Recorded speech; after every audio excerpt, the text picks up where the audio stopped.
Hello and welcome to Citizen Where the platform where we speak truth to power. We're going to go to the broadcast here where President Ramaphosa of South Africa basically told Europeans and President Macron, that we are not beggars, and we are not. And this is the thing, this impression that they keep giving that Africa is a beggar when a third of the world's resources is in Africa is ludicrous. It's frankly distasteful. But let's hear what he has to say here, President Ramaphosa. And he really is speaking. I'm really glad to see a lot of African leaders being eloquent and speaking their truth to power. And we need to continue to speak our truth to power and encourage our people to stand together. Africa must unite. We need to provide our own healthcare, security, safety, water. Everything must be. We need to become truly independent because we are truly the giant of this world. Africa is a huge continent, and for too long been held back by colonial powers intent on enslaving the people of Africa. We are going to break the shackles, and the process has already begun, and it's unstoppable. Now let's listen to President Ramaphosa.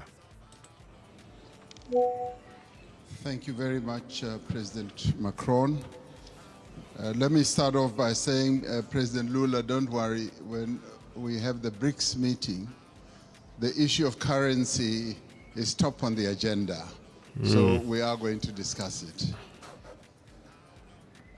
Did you hear that? Currency is top of the agenda. They are afraid. Yeah, the Western powers are afraid because they cannot control it. If you don't control the currency, once you can lose the control, the people are getting, they're understanding what's going on, and they didn't want that. The moment has come, the genie is out of the box, and it's not going back in. Let's continue.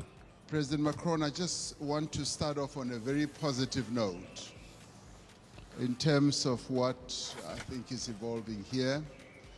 I think there is consensus that is clearly embraced by everyone that we need to address climate and poverty because they go together. There's a nexus. And as it were, we need to burn the candle on both sides. So that's important. So that's agreed. And we all recognize and accept that we need capital at scale to address the key challenges that many countries in the world face, particularly the developing economy countries. And we also would be agreed that there needs to be more cooperation and coordination between your development banks, multilateral development banks, and the private sector. There needs to be coordination so that there is no fragmentation, which you kept talking about. But I think what is important to many of us is that there should be solid consensus on the reform of the financial architecture of the world. Because without that reform, the dreams and the objectives that we have to address our challenges will not be realized.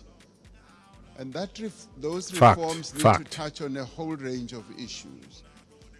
Mr. Mo Ibrahim yesterday even spoke about something that we may think is insignificant, that the boards of directors of your multilateral institutions are not made up of independent directors. They are largely internal people or shareholders.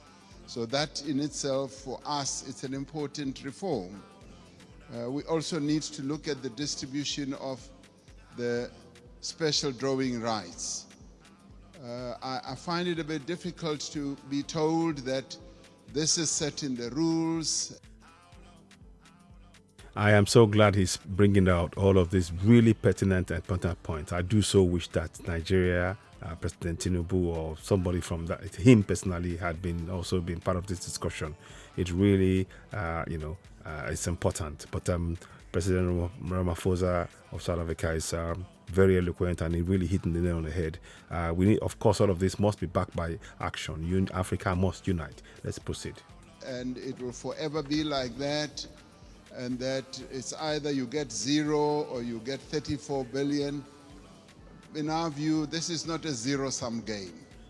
It's a game where we all need to be dealt with equity in an equitable manner.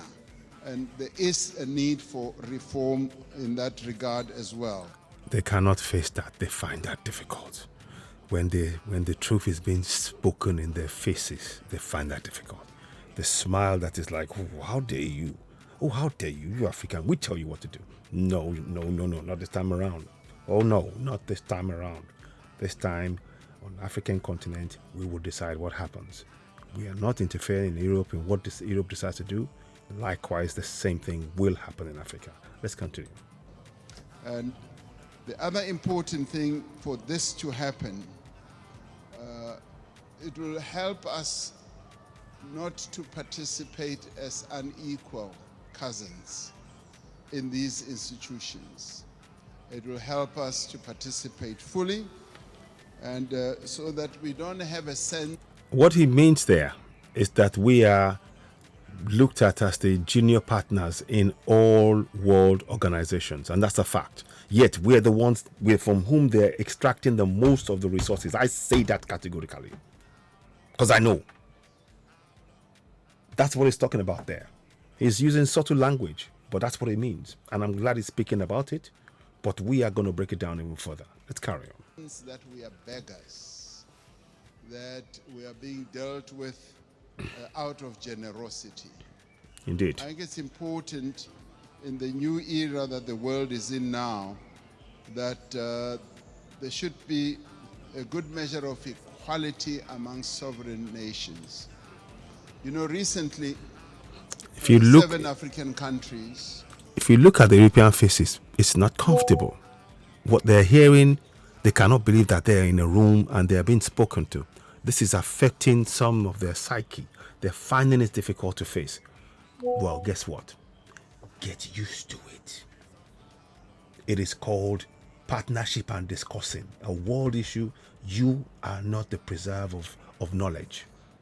Oh no, not anymore. The birth of civilization came from Africa. And you, for thousands of years, oppressed and suppressed. Now Africa is rising. Listen, and listen well. Decided to go and put a call for peace to Ukraine and to Russia. And we raised a number of issues. Zambia was represented, Comoros was represented, Republic of Congo was represented, Senegal was represented, Uganda, Mia Amo well Motley Africa, of Barbados, and Egypt as well. So we were all at one, that even as we were going to address an issue of the war which has had a negative impact on the African continent, which is the rise in prices for food, rise in prices for fertilizers, we were clear that we are not going there as beggars. We are not going to ask for a favor to both Ukraine and Russia. We were going there to say, open up the Black Sea Channel so that the grains and the fertilizers should go into the world market. So we were not on a begging mission, even as we are in great need as a continent and all that. That should go to demonstrate that. Please, let me just, at this point, I agree that we're in great need, but it's really important to understand that that need was something that was imposed on us, because in the days when they had the common agricultural policy in Europe, at the very time that they were subsidizing European farmers, they were instructing the former colonies that they had not to subsidize the farmers in growing things like millet. So now, African farmers and African nations have now been programmed to depend on grains coming from Russia and Ukraine. So we need to win ourselves of this. We need to win ourselves of it. But many people don't realize, they don't connect the dots. Let me say that again. European farmers were heavily subsidized by the government. And the same governmental IMF and everybody else were telling, all run by Europeans, were telling Africans, oh, no, you can't subsidize your own farmers. Isn't that not double standards? And that policy alone is steeped in racism. Steeped in racism. Let's carry on. Africa should never be seen as a continent that needs generosity. We want to be treated as equals. Even in the multilateral... We must be treated as equal, not want. We must, and we are going to be treated as equals.